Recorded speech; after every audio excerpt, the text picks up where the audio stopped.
ओम चंद्रमा मनसो जातः सूर्यो जायतः श्रोत्रांधस्य प्राणस्य मुखार्दग्निरजायतः।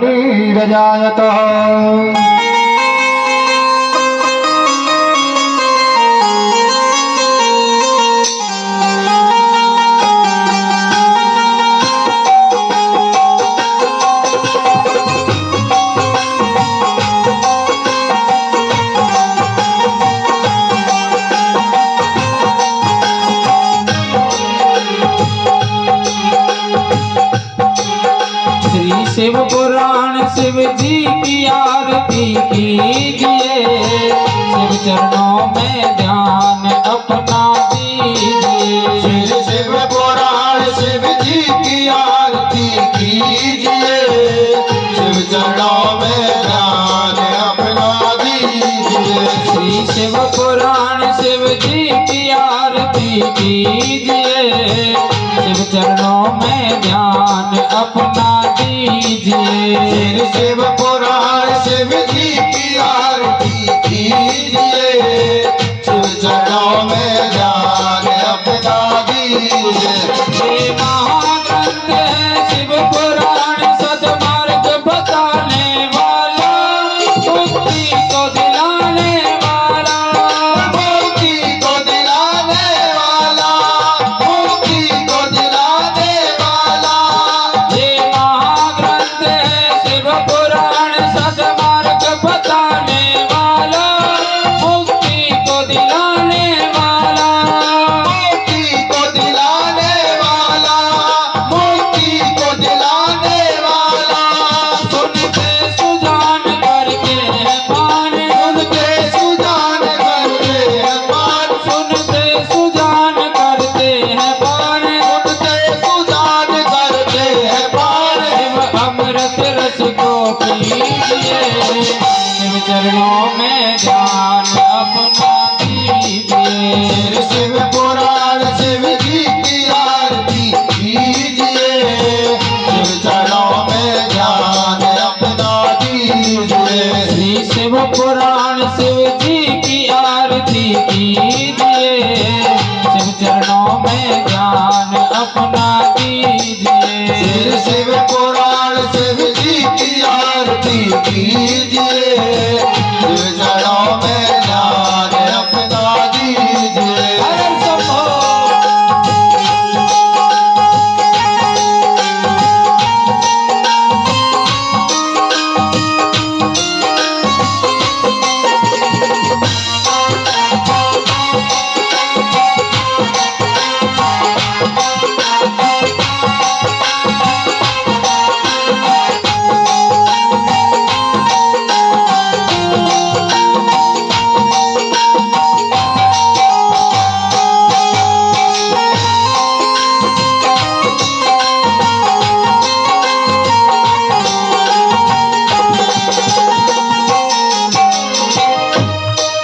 झांकी अनूप कल्याण रूप सबके मन को ये भाए, मन मंदिर में बस जाए, मन मंदिर में बस जाए, मन मंदिर में बस जाए। झांकी अनूप कल्याण रूप सबके मन को ये भाए, मन मंदिर में बस जाए, मन मंदिर में बस जाए, मन मंदिर में बस जाए। शिव ध्यान लगा मन को भी जगा, शिव ध्यान लगा मन को भी जगा, शिव ध्यान लगा मन को भी जगा, शिव ध्यान लगा मन को भी जगा। तन मन धन अर्पण कीजिए, शिव चरणों में ध्यान अपना कीजिए। शिव पुराण शिव जी की आरती कीजिए, शिव चरणों में ध्यान अपना दीजिए। श्री शिव पुराण शिव जी की आरती कीजिए, शिव चरणों में ध्यान अपना दीजिए। शिव पुराण शिव जी की आरती कीजिए, शिव चरणों में ध्यान अपना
में ध्यान अपना दीजिए। शिव पुराण शिव जी की आरती कीजिए, शिव चरणों में ध्यान अपना दीजिए।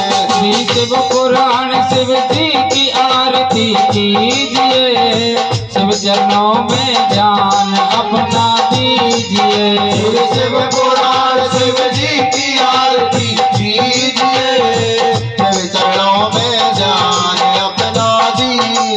हर महादेव।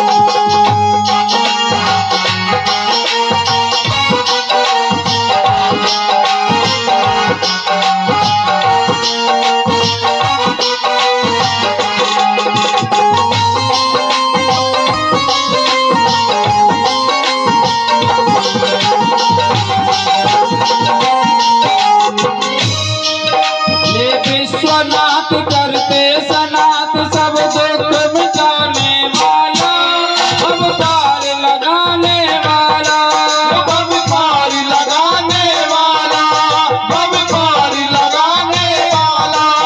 ये विश्वनाथ करते सनाथ सब दुख मिटाने वाला, अवतार लगाने वाला, बब पार लगाने वाला, बब पार लगाने वाला। जप नमः शिवाय ओम नमः शिवाय, जप नमः शिवाय ओम नमः शिवाय, जप नमः शिवाय ओम नमः शिवाय। जप नमः शिवाय ओम नमः शिवाय। रमाकांत को शरण में लीजिए, शिव चरणों में ध्यान अपना दीजिए। शिव पुराण शिव जी की आरती कीजिए, शिव चरणों में ध्यान अपना दीजिए। श्री शिव पुराण शिव जी की आरती कीजिए, शिव चरणों में ध्यान अपना दीजिए। शिव पुराण शिव जी की आरती कीजिए, शिव चरणों में ध्यान अपना दीजिए। कर्पूर गौरम करुणावतारम संसार सारम भुजगे विहारम, माता वदंत में जार बिंदे भवा भवानी सतम नमामि। त्वमेव माता च पिता त्वमेव, त्वमेव बन्धु सखा त्वमेव, त्वमेव जगद्गुरुं त्वमेव, त्वमेव सर्वं मम देवदेवा। त्वमेव सर्वं मम देवदेवा, त्वमेव सर्वं मम देवदेवा। त्वमेव सर्वं मम देवदेवा।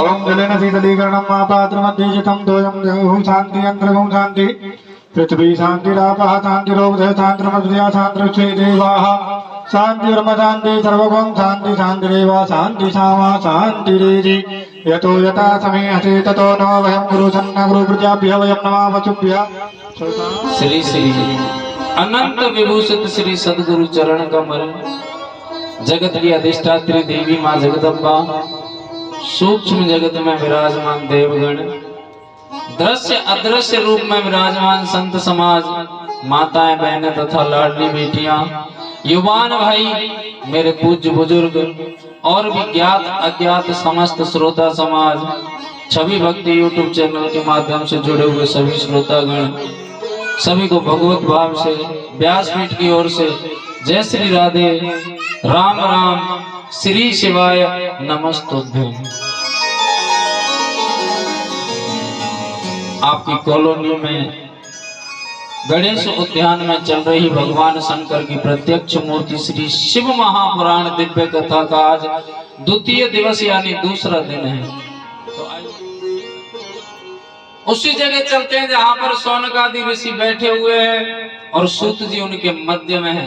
आज सूत जी से प्रश्न किया है शौनकादि ऋषियों ने। उनका प्रश्न है कि प्रभु आज हमें वो बताए कि एक सेवक है भोलेनाथ का जिसे हम नंदी के नाम से जानते हैं। ऐसा उसने कौन सा पूजा पाठ किया, ऐसा उसने कौन सा कर्म किया जो भोलेनाथ ने उसे अपने पास रखा और अपना प्रिय सेवक बना लिया, अपना प्रिय सेवक बना लिया। कृपया उस उपाय को बताइए जिससे आम जन भी उपाय कर सकते हैं और भोलेनाथ को प्रसन्न कर सकते हैं, भोलेनाथ को पा सकते हैं। शौनकादि ऋषियों का प्रश्न सुन करके गदगद हो गए थे और बोले कर्म नंदी ने नहीं किया था, कर्म किया था नंदी के पिता श्रीलाद ने। जो नंदी के पिता हैं वो एक खेतीबाड़ी का कार्य किया करते थे। उम्र उनकी निकल गई, बुढ़ापा आ गया, लेकिन संतान कोई घर में थी नहीं। एक समय की बात है कि नंदी के पिता श्रीलाद ने सोचा कि भोलेनाथ से अगर वरदान में पुत्र मिल जाए तो आगे मेरा वंश चल सकता है, नहीं मेरा वंश तो यहीं पर छीन हो जाएगा, नष्ट हो जाएगा। ऐसा मन में विचार करके और संकल्प करके उन्होंने उनकी आराधना प्रारंभ कर दी। भोलेनाथ आराधना प्रारंभ की, आराधना से प्रसन्न होकर के भोलेनाथ प्रकट हुए। बता श्रीलाद तुझे क्या चाहिए? बोले बाबा वैसे तो आप सब जानते हो कि मैंने तप क्यों किया है, आराधना क्यों की है, फिर भी आप मेरे मुख से जानना चाहते हैं। तो मेरे कोई संतान नहीं है, मेरा वंश आगे चल नहीं सकता, इसलिए मैंने संतान प्राप्ति के लिए तप किया है, आराधना की है। भोलेनाथ ने कहा बता श्रीलाद तुझको कैसी संतान चाहिए, कैसी संतान चाहिए बता। तो श्रीलाद बोला बाबा ये मेरे 2 बैल हैं। पहले बैल हुआ करते थे खेती बाड़ी के लिए, ये ट्रैक्टर तो अब चले, बैलों से खेती की जाती थी। बाबा ये मेरे 2 बैल हैं और बड़े ही सीधे बैल हैं, मुझे इनकी तरह सीधा बालक चाहिए। भोलेनाथ को लगा कि शायद ये बैल मांग रहा है। भोलेनाथ से कभी आप आराधना करो, प्रार्थना करो तो घुमा फिरा के बात मत करना। वैसे तो बाबा से कुछ मांगना नहीं चाहिए, लेकिन समय चल रहा है मांगने का, मना करते हुए भी मांगते हैं। मांगोगे तो घाटे में रहोगे और निस्वार्थ भाव से पूजा करोगे तो फायदे में रहोगे। मिलेगा आपको मांगने पर उतना ही मिलेगा जितना आपने मांगा है। और अगर निस्वार्थ भाव से भोलेनाथ की सेवा करते हो तो आपको मांगने की आवश्यकता ही नहीं पड़ेगी, पहले से पहले ही आपको प्राप्त हो जाएगा। आज श्रीलाद कह रहा है कि बाबा ये मेरे 2 बैल हैं और बहुत ही सीधे बैल है, मुझे इनकी तरह सीधा बालक चाहिए। भोलेनाथ को लगा बैल मांग रहा है, तथास्तु कह करके निकल लिए। समय आने पर पुत्र हुआ। पुत्र तो तुम जानते ही हो कि कैसा है, भोलेनाथ का प्रसाद समझ करके श्रीलाद ने उसको रखा। अब तो बालक थोड़ा सा बड़ा हुआ, जब वरदान मांगा था एक बात और कही थी कि बाबा सीधा हो पुत्र इन बैलों की तरह, और आपका भगत होना चाहिए और आप हमेशा उसे अपनी शरण में रखना, उन पर उस पर कृपा दृष्टि बनाए रखना। घुमा फिरा के बात की थी श्रीलाद ने। बालक हुआ, थोड़ा समझदार हुआ और समझदारी के बाद में तो सीधा निकल लिया भोलेनाथ के पास कैलाश पर्वत पर, और भोलेनाथ की नित्य सेवा किया करता था। और सेवा भी कैसी थी जिसमें कोई कामना नहीं थी। बाबा से कभी भोले इस नंदी ने कुछ मांगा नहीं। कुछ समय निकला, कुछ समय निकलने के बाद में कहते हैं ये श्रीलाद बाबा के पास में पहुंच जाता है। बाबा जितना पहले दुखी नहीं था, संतान पाने के बाद में मुझे जो दुख की तड़पन है बहुत सताती है। क्यों क्या हुआ श्रीलाद? आपने पुत्र तो दिया बाबा, लेकिन किस काम का पुत्र दिया, किस काम का? अपने पास ही बुला लिया। श्रीलाद इसमें मेरी क्या गलती है? तूने कहा कि उसे अपनी छत्र छाया में रखना, अपना सेवक बना लेना, वो तो वरदान के स्वरूप ही चल रहा है। नहीं बाबा, मैंने संतान आपसे मांगी थी अपने वंश को बढ़ाने के लिए। मेरी कामना थी कि मैं अपने पुत्र का विवाह करूं। पुत्र का विवाह करने के पश्चात मैं अपने वंश को आगे बढ़ाऊं, और आपने तो उसको बुला ही लिया। क्या कारण है बाबा? मुझे मेरी संतान वापस करो। भोलेनाथ ने नंदी को बुलाया। नंदी, इसे तुम जानते हो, ये तुम्हारे पिता है। तो सत्यता है कि नंदी बिल्कुल भूल चुका था। नंदी सिर्फ एक ही बात जानता था कि भोलेनाथ ही मेरी माता है और भोलेनाथ ही मेरे पिता हैं, भोलेनाथ ही मेरे सर्वस्व। इनको जानते हो नंदी? बोले नहीं बाबा, ये तुम्हारे पिताजी हैं। लेकिन बाबा, मेरे माता पिता तो सब कुछ आप हैं। नहीं नंदी, जिनके यहाँ तूने जन्म लिया वो पिता है। बाबा आप कहते हो तो होंगे, आप इनके साथ में जाइए। जैसे संतान की कामना होती है कि मेरे माता पिता मुझे पाल पोस करके बड़ा करे, मेरा जीवन बनाए, ऐसे ही माता पिता की भी कामना होती है कि हमारी संतान हमारे सपनों को पूरा करे, अपने कर्म की दायित्व की पूर्ति करे। वो आपने नहीं किया है, इसलिए आप इनके साथ में जाइए और इनकी जो कामना है वो पूर्ण कीजिए। नंदी की समझ में कुछ नहीं आ रहा था। कहते हैं नंदी को कुछ नहीं चाहिए था, सिर्फ नित्य बाबा के दर्शन होते रहे, उसकी ये कामना थी। जैसे ही कहा ना कि तू यहाँ से जाए इनके साथ, नंदी की आंखों से आंसू बहना प्रारंभ हो गया। क्यों बाबा, मुझसे कोई गलती हुई है? नहीं, गलती की बात नहीं है नंदी, ये तेरे संसार के पिता हैं, इनकी वजह से तुमने जन्म लिया है, इनके जो इच्छा है उसकी पूर्ति कीजिए। ये चाहते हैं कि मेरा वंश आगे बढ़े, और सत्यता है हर किसी का वंश बढ़ना चाहिए। जाइए इनके वंश को आगे बढ़ाओ, ये जो कहते हैं उस कर्म को पूरा करो। कहते हैं बाबा ने कह तो दिया नंदी से कि जाओ, लेकिन अंदर अंदर ही बाबा रोने लगे, क्योंकि इतना प्रिय सेवक था, मन को जीत लिया था, सब कुछ समर्पण कर रखा था नंदी ने।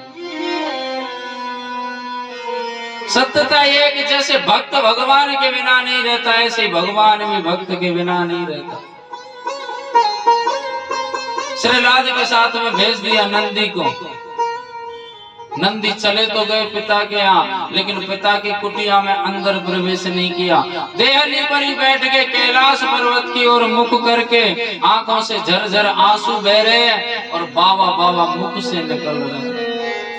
मन में सोच रहा है नंदी की कोई ना कोई तो गलती हुई है, कोई ना कोई तो ऐसा कर्म हुआ जिससे बाबा ने मुझे त्याग दिया और इनके साथ भेज दिया, जबकि इनको मैं जानता तक नहीं।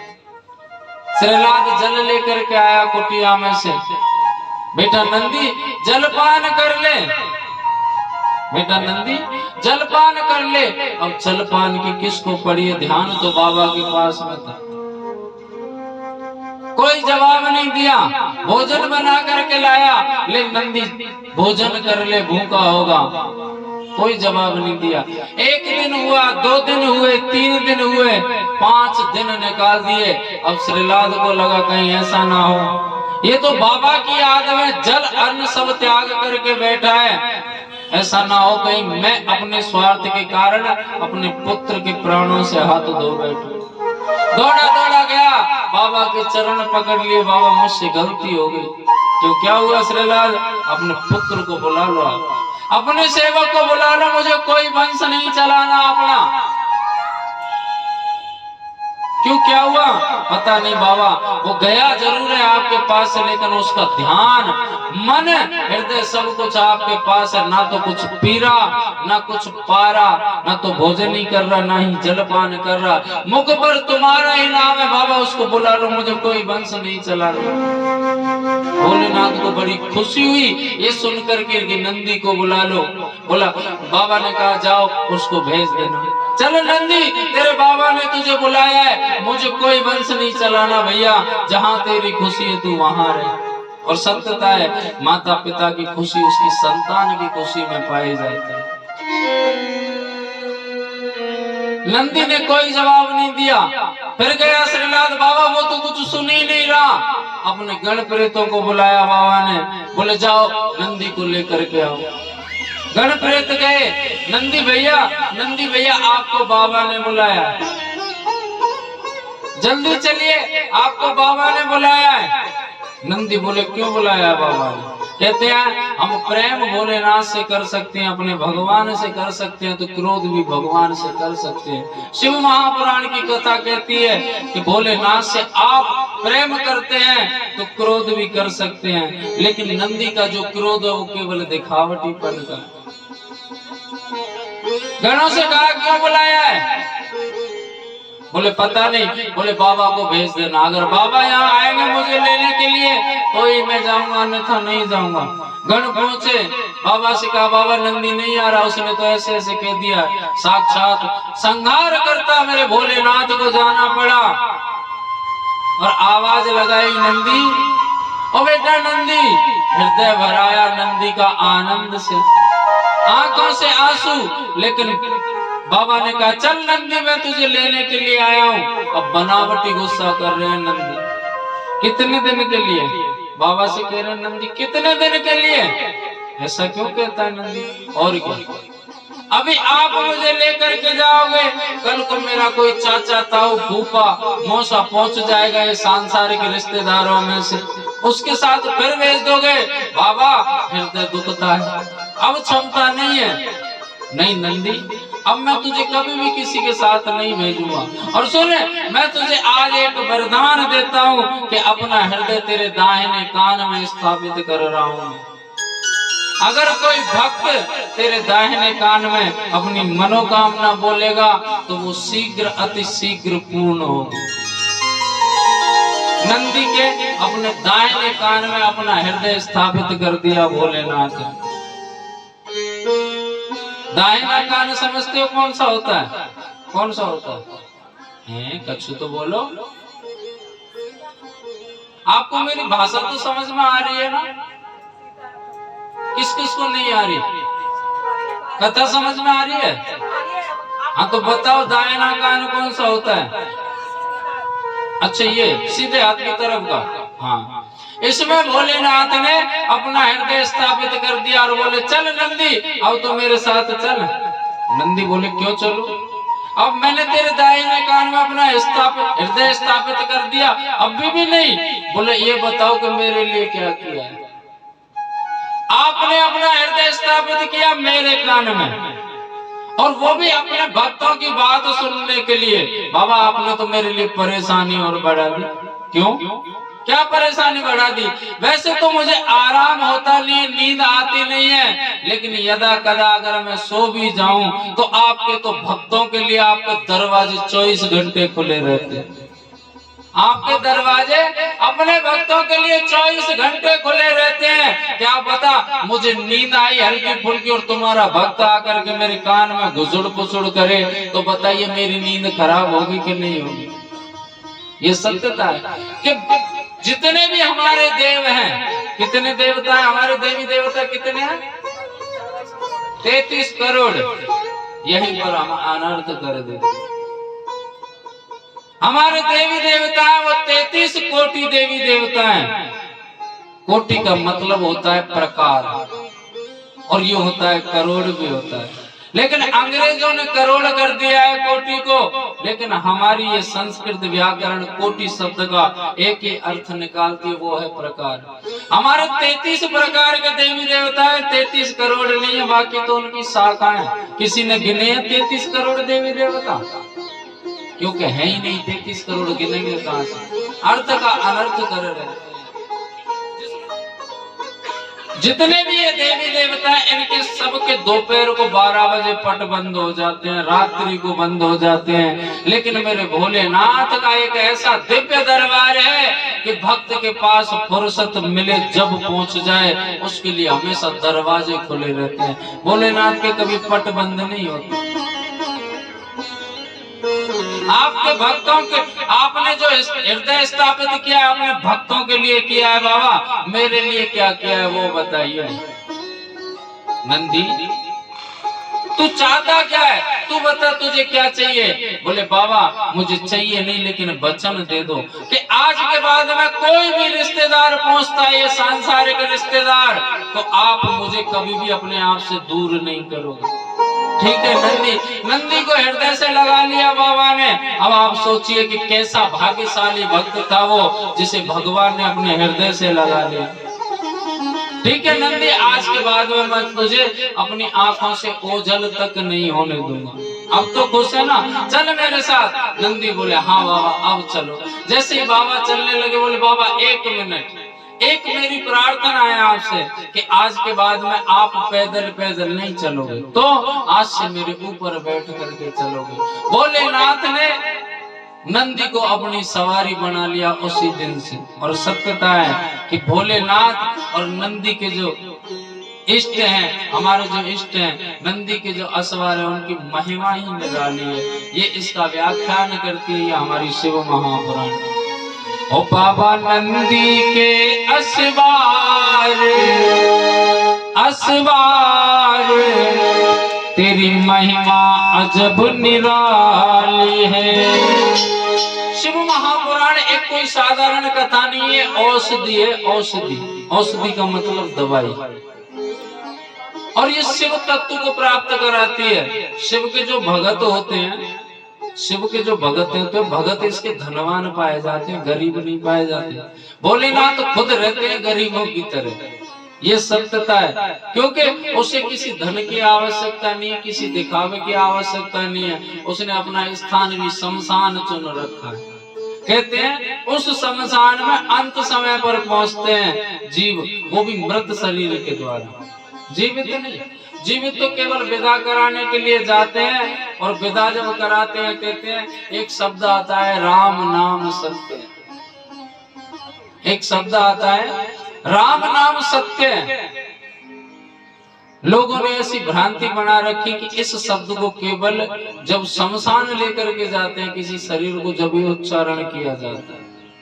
क्यों? क्योंकि उसको देखते आ रहे हैं। देखा देखी का नियम एक ऐसा है, अगर कोई शुभ काम हो रहा है उसमें आकर के कोई बोल दे राम नाम सत्य, अरे लाश बेटे काहे बोल रहे हो शुभ कर्म। अब राम नाम, राम का नाम सत्य, इसमें झूठ क्या है? और इसमें शुभ और अशुभ क्या है? राम का नाम तो शुभ है, वो तो कभी भी लिया जाए। क्योंकि लोगों ने एक ऐसी भ्रांति बना रखी। हम वेदों से बिल्कुल विहीन हो चुके हैं, देखा देखी का हम कार्य करते हैं। मंदिर में जाते हैं, पूजा पाठ करते हैं। मंदिर में पूजा पाठ हम करने तो जाते हैं, लेकिन जो पुण्य हम पूजा पाठ के द्वारा कमाते हैं वहीं पर सब अर्पण करके आ जाते हैं। क्योंकि कुछ बात ऐसी हैं कि जो शास्त्रों की नहीं है, एक मन गणंत बातें हैं, और मन गणंत बातों पर लोग ज्यादा विश्वास करते हैं। हम मंदिर में जाते हैं, पूजा का पाठ करके सब काम फेरी करके फिर परिक्रमा लगाते हैं। ध्यान से सुनना, अरे बेटा, फिर परिक्रमा लगाते हैं। उसके बाद में कहते हैं जब परिक्रमा लगाते हैं और मंदिर के पीछे जाते हैं तो मूर्ति के पीछे जाकर के प्रणाम करते हैं। और जो मूर्ति के पीछे जाकर के परिक्रमा में प्रणाम करता है, वो जितने भी पुण्य कर्म अपने कमाता है उन सबका नष्ट कर देता है। क्यों? क्योंकि भगवान की पीठ में अधर्म का वास है। पता है ना आपको? ये कहां से चली? किसी शास्त्र का नहीं है। ये बात किसी शास्त्र में नहीं लिखा है कि परिक्रमा में जाकर के आप पीछे प्रणाम करो। ये कैसे है कि हम परिक्रमा लगा रहे हैं, हमारे सामने वाला चल रहा है और उसने ऐसे करके जब प्रणाम कर लिया तो हम भी सोचेंगे होता होगा, हम भी प्रणाम करने लग जाते हैं। परमात्मा की पीठ में अधर्म का वास होता है। इसका प्रमाण देता हूँ कि श्रीमद् भागवत कथा तो आपने सबने सुनी है। किस किस ने सुनी है? सबने सुनी है, तो हाथ क्यों ना उठा? मैं शर्मा रहे, जेठ लगूंगा। श्रीमद् भागवत कथा के अंतर्गत आता है कि जरासंध ने द्वारिकाधीश पर 17 बार चढ़ाई की और 17 बार परास्त कर दिया। 18वीं बार में अपना मित्र भेजा, वो था कालीयवन, शैशिरायण ऋषि का पुत्र। महादेव के आशीर्वाद से प्रकट हुआ था और ऐसी दिव्य आत्मा था वो कि इस पृथ्वी पर उसे कोई परास्त नहीं कर सकता था। महादेव का भक्त था। शेषी राय ने महादेव से वरदान में मांगा था, ऐसा पुत्र होना चाहिए प्रभु मुझे कि इस पृथ्वी पर क्या देवता भी परास्त ना कर सके। भोलेनाथ ने कहा, बोले पुत्र तो ऐसा ही होगा, लेकिन तेरा पुत्र अपने धर्म से विहीन हो गया, ये समझ लेना कि वो परास्त हो जाएगा, अन्यथा उसे कोई परास्त नहीं कर सकता। वो बालक थोड़ा बड़ा हुआ और महादेव के प्रति उसका लगाव हो गया। नित्य 4 बजे तो रुद्राभिषेक करने के लिए पहुंच जाता था महादेव के मंदिर में। महादेव को सर्वस्व मान करके महादेव पर सब कुछ लुटाता था। कहते हैं वो मंदिर में पूजा पाठ करके जैसे ही निकलता था, जितने भी याचक भिक्षुक बैठे रहते थे पूछ पूछ करके दान देता था। वो जितना उनको आवश्यकता होती थी उतना दान देता था, और जितना दान दे करके जाता था उससे कई गुना उसके खजाने में भर जाता था। कहते हैं इस जगत से कोई कुछ लेकर के नहीं जाता है, सिर्फ लेकर के जाता है तो अपने जिब्या से लिया हुआ भगवान का नाम और अपने हाथ से किया हुआ दान। परमात्मा के हाथ की हम कठपुतली हैं। बच्चा आवाज कर रहा है। परमात्मा के हाथ की हम कठपुतली हैं, जैसा परमात्मा चाहता है वैसा हम करते हैं। रामचरितमानस में भी कहा है, कर्म प्रधान विश्व रच राखा, कि जैसा हम कर्म करेंगे वैसा हमको प्राप्त होगा। लेकिन परमात्मा ने भी एक बात कहते हैं, मानते हैं कि हम परमात्मा के हाथ की कठपुतली है, लेकिन परमात्मा ने हमको एक काम स्वतंत्र छोड़ रखा है, वो है कर्म। जैसा तू कर्म करेगा वैसा पाएगा। ये काली यवन जो है नित्य भोलेनाथ की पूजा अर्चना करके दान धर्म करके जब अपना कोई काम करता था, उसका प्रताप ऐसा था कि पृथ्वी पर ना तो कोई उसे परास्त कर पाया, देवता भी असमर्थ रहे थे काली यवन को परास्त करने में। जब जरासंध को 17 बार परास्त कर दिया, हरा दिया युद्ध में, तो 18वीं बार में काली यवन को भेजा है जरासंध ने। जरासंध को आता देख करके कहते हैं, जरासंध को 17 बार परास्त किया था, 18वीं बार में काली यवन भेजा। दाऊ भैया बोले कि कन्हैया इसने नाक में दम कर रखी है जरासंध ने, अब की बार फिर आ गया, अब की बार तो इसके प्राण ही निकाल दूंगा मैं। हर बार तू छुड़वा देता है इसको। कन्हैया बोले कि ये जरासंध नहीं है, ये तो महादेव का वरदान है, महादेव का आशीर्वाद है जिससे प्रकट हुआ है। ये काली यवन है, इसको मारना साधारण बात नहीं है, असंभव बात है, इसको नहीं मार सकते। क्यों? क्योंकि इसके पुण्य कर्म ऐसे हैं, जब तक वो छीण नहीं होंगे, नष्ट नहीं होंगे, इसे कोई मार नहीं सकता।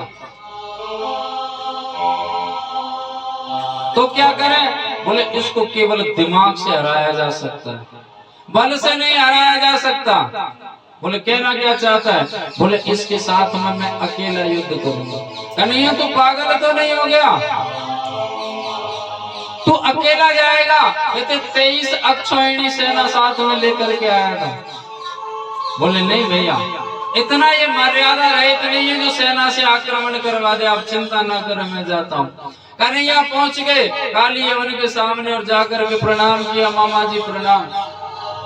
आप कौन हो? बोले मैं कन्हैया। तेरी तो हमने इतनी प्रशंसा सुनी थी और तू निहत्थे अकेला आ गया। बोले मामा मैं इस खून खराबे से परेशान हो गया हूँ। रोज आती है सेनाएं आती है जिसमें करोड़ों अनाथ हो जाते हैं, लाखों विधवाएं हो जाती है, इससे खून खच्चर से मैं परेशान हो गया हूँ। मतलब बोले आज आपसे युद्ध करने की इच्छा तो है, लेकिन ये युद्ध नहीं जिसमें खून खराबा हो। आज मैं आपसे मल्ल युद्ध करना चाहता हूँ। मल्ल युद्ध समझते हो? जो आज कुश्ती के नाम से फेमस है। मैं आपसे मल्ल युद्ध करना चाहता हूँ। बोले ठीक है मल्ल युद्ध कर ले। अपने अस्त्र शस्त्र डाल दिए, कालीयवन ने। बोले यहाँ युद्ध नहीं करूंगा, इतना पागल भी नहीं हूँ मामा मैं कि अगर मैंने आपको नीचे जमीन में पटक लिया, क्या पता आपकी सेना ने चढ़ाई कर दी तो मुझे भरोसा नहीं। और कहते हैं कि युद्ध में दुश्मन पर तो भरोसा नहीं करना चाहिए। अरे कैसी बात करता है कन्हैया। बोले यहाँ युद्ध नहीं करूंगा तो बोले मेरे पीछे पीछे आ जाओ, क्योंकि कन्हैया की पीठ में अधर्म का वास है। जो अधर्म को नमन करता है, दर्शन करता है, उसके पुण्य कर्म क्षीण हो जाते हैं। कन्हैया आगे आगे चल रहे हैं, कालीयवन पीछे पीछे चल रहा है, पीठ को देखता जा रहा है। कन्हैया भी कितनी दूर चलना है। बोले थोड़ी दूर आ जा, थोड़ी दूर आ जा। कहते हैं द्वारका से चलते चलते धौलपुर तक पहुंच गए। द्वारका से चलते चलते धौलपुर तक पहुंच गए और धौलपुर जैसे ही पहुंचे कहते हैं उसके जो पुण्य कर्म थे सारे क्षीण हो गए अधर्म के दर्शन करते करते। कन्हैया इतनी दूर तो ले आया, कहां पर जाकर के युद्ध करेगा? कुछ तो बोले क्या करना चाहिए? बोले करना क्या चाहिए, अब तो भागना चाहिए। जो कन्हैया आगे आगे और पीछे पीछे। कालीयवन कहते उस दिन से कन्हैया का एक और नाम पड़ा जिसे रणछोड़ भगवान के नाम से जानते। बोलिए रणछोड़ भगवान की जय हो। और जाकर के उस गुफा में मुचकुंद नाम का राजा सोया हुआ था। वो देवताओं के साथ युद्ध करके आया था। इंद्र से कहा था बोले मुझे कोई डिस्टर्ब ना करे, मैं अब सोना चाहता हूँ। इंद्र ने कह दिया कि अगर तुम्हारी कोई नींद में विघ्न भी डालेगा ना और तुम्हारी आंखों के सामने पड़ जाएगा तो वो जल करके नष्ट हो जाएगा। अपनी पीतांबरी कन्हैया ने उस मुचकुंद के ऊपर डाल दी और खुद उस गुफा में छुप गए। कालीयवन ने सोचा कि ये कन्हैया है और यह आराम से सोया हुआ है, गदा से प्रहार किया, मुचकुंद जगह दृष्टि पड़ी और जल करके भस्म। तो कभी भी मंदिर जाते हैं तो मंदिर के अंदर जाकर के पूजा पाठ कीजिए आप, लेकिन परिक्रमा लगाते तो पीछे प्रणाम मत कीजिए। किसी शास्त्र में नहीं लिखा, ये तो मन गणंत क्रिया है। और आजकल केवल जो शास्त्रोक्त बात है, शास्त्रोक्त कर्म है, केवल 10% चल रहा है। 90% तो ढोंग पाखंड दिखावे की क्रियाएं चल रही है। और ये सही बात है साहब, जहां दिखावा होता है वहां लोग आकर्षित होते हैं। आप हमारी छवि भक्ति यूट्यूब चैनल पर कथाएं निकाल करके देखना कि कहीं पर आपको दिखावा दिखता है या ढोंग पाखंड दिखता है। अगर हम ढोंग पाखंड करते ना तो कहते हैं हमारे पास लाखों की भीड़ लगी होती है। लेकिन इस ढोंग पाखंड को करने के लिए ये जो क्रियाएं चलती है वो कुछ दिन चलती है। जो परमात्मा को प्राप्त करने का लक्ष्य बना करके रखते हैं उन्हें ढोंग पाखंड की आवश्यकता नहीं होती। सिर्फ आवश्यकता होती है तो भक्तों को महादेव की ओर प्रेरित करना। काशी नगरी जाऊंगी बहन विश्वनाथ मनाऊंगी। चलना चाहेगा हमारे साथ काशी नगरी? 7 दिन तो खूब ही चलना है। ओ मोहे लागी मोहे लागी मोहे लागी लगन भोलेगी विश्वनाथ मनाऊंगी। मोहे लागी लगन भोलेगी विश्वनाथ मनाऊंगी। मोहे लागी लगन बाबा की विश्वनाथ मनाऊंगी। मोहे लागी लगन बाबा की विश्वनाथ मनाऊंगी। काशी नगरी जाऊंगी बहन विश्वनाथ मनाऊंगी। काशी नगरी जाऊंगी बहन विश्वनाथ मनाऊंगी। मोहे लागी लगन बाबा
तेरे सब संकट कट जाए, कट जाए। वो पूजा कर शिव शंकर की, तेरे सब संकट कट जाए, कट जाए। ओ पूजा कर शिव शंकर की। तेरे सब संकट कट जाए, कट जाए। वो पूजा कर शिव शंकर की। तेरे सब संकट कट जाए, कट जाए। ओ पूजा कर शिव शंकर की। तू पूजा कर शिव शंकर की, तू पूजा कर शिव शंकर की। पूजा कर शिव शंकर की, पूजा कर शिव शंकर की। तेरे सब संकट कट जाए, ओ पूजा कर शिव शंकर की। तेरे सब संकट कट जाए, कट जाए। तू पूजा कर शिव शंकर की। हर महादेव।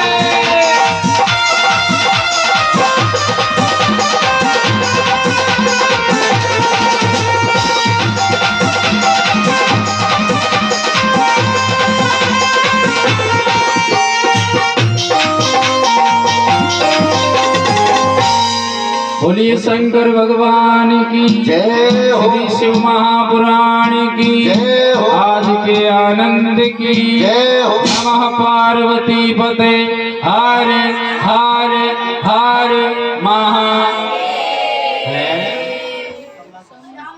बोलते नहीं, आज चेक करके देख लिया, आज तो पूरे दुनिया कहते हैं महादेव नाम की स्वर लहरी ऐसी होनी चाहिए कि अगर कैलाश पर्वत पर भोलेनाथ गुफा में तप में बैठे, अपनी समाधि में बैठे, तो समाधि टूट जानी चाहिए।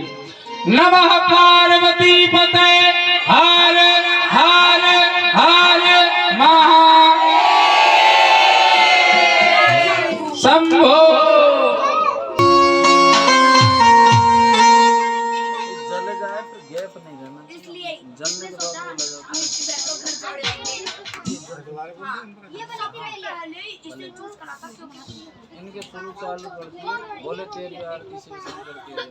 ओम चंद्रमा मनसो जातः सूर्यो जायतः श्रोत्रांगायस्य प्राणस्य मुखार्गैर्जायतः।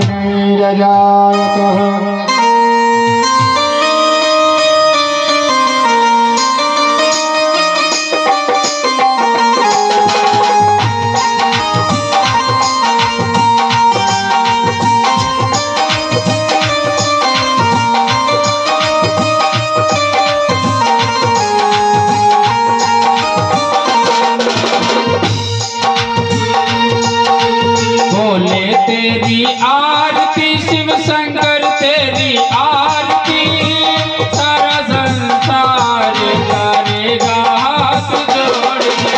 बोले तेरी आरती शिव शंकर, तेरी आरती सारा संसार करेगा हाथ जोड़ के। बाबा तेरी आरती त्रिपुरारी, तेरी आरती सारा संसार करेगा हाथ जोड़ के। बाबा तेरी आरती त्रिपुरारी, तेरी आरती सारा संसार करेगा हाथ जोड़ हर के। महादेव।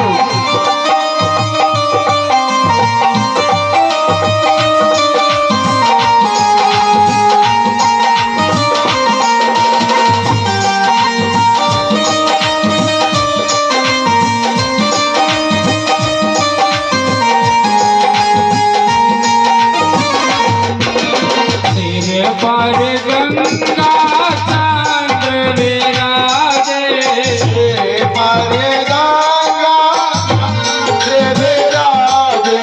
सिर पर गंगा चंद्र विराजे। पारे गंगा विराजे। कल मोंडन की माला साजे, कल मोहन की माला साजे। कल मोंडन की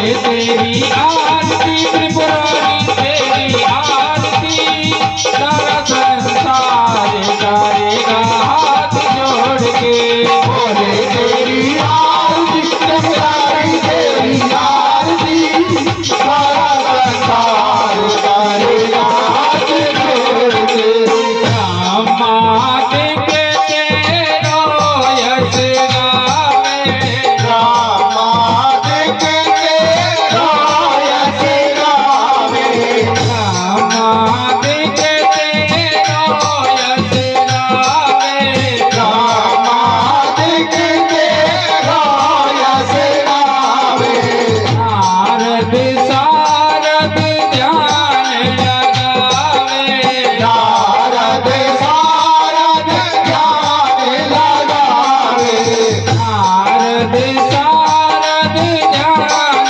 लगावे नारद सारद ध्यान लगावे और करे जगकार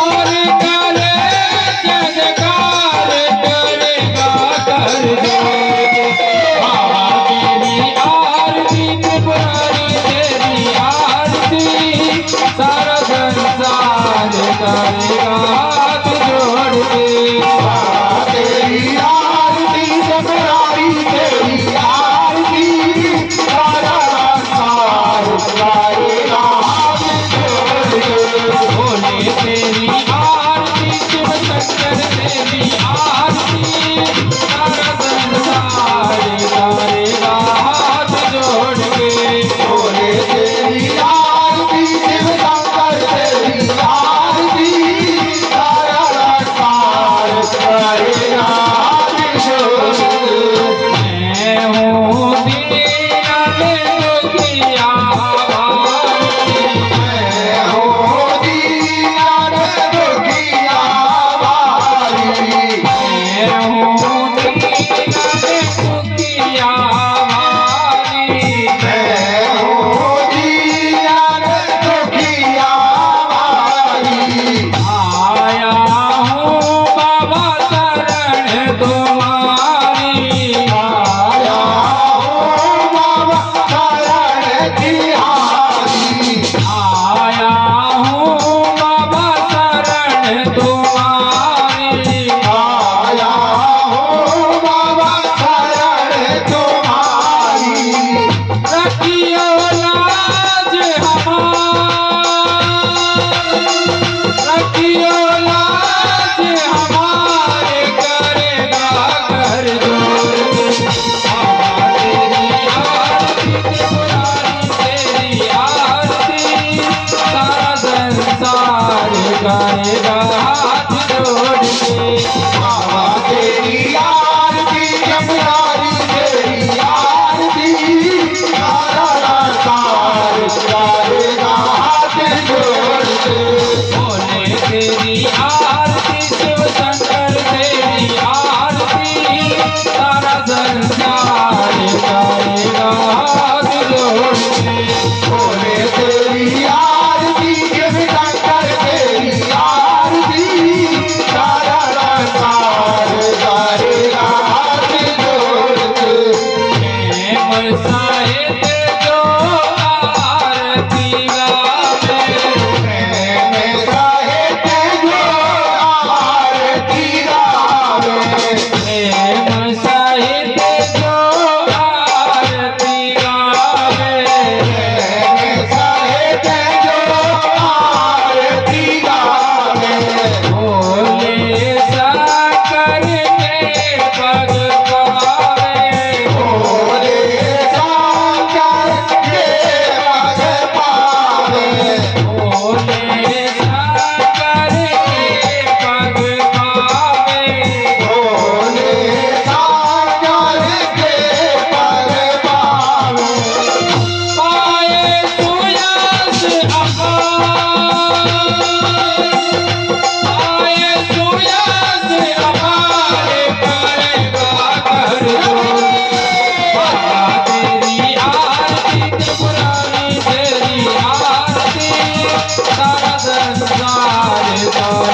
पृथ्वी शांतिरापः शांतिरोगदयः शांतिवरत्पदयः शांतिविश्वे देवाः शांति ब्रह्म शांति सर्वगं शांति शांतिरेवा शांति सामा शांतिरेधीयतो यथा समीयते ततो नो अवयं गुरो सन्न गुरो प्रजाभ्यो वयं नमः पशुभ्यः शांति भवतु।